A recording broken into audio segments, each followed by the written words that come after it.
এ জয় শিবচণ্ডী বারে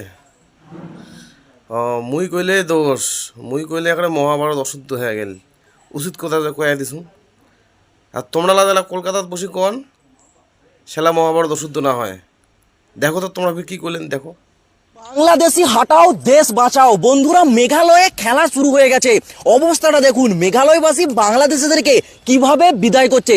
বাংলাদেশিরা পথ খুঁজে পাচ্ছে না, কোন দিক ছেড়ে কোন দিকে ছুটবে।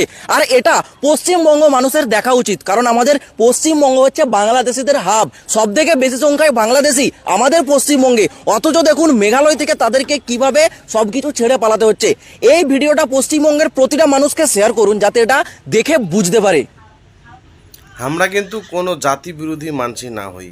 আমরা সমস্ত জাতির মানুষকে সম্মান করি, সমস্ত জাতির মানুষকে ভালোবাসি। কিন্তু আর এক দেশের মানুষ, সেটা যে কোনো ধর্মেরই হোক, যে কোনো জাতিরই হোক, আর এক দেশত আসিয়া সেই জাতির ভূমিপুত্রের কর্মসংস্থান খায়া নেবে, এটা তো ঠিক না। না আর কতদিন মানে এটাকার ভূমিপুত্রগুলো জায়গা দিবে? ইদানিং আসতেই আছে। আরে কবে বাংলাদেশি আসা বন্ধ হবে?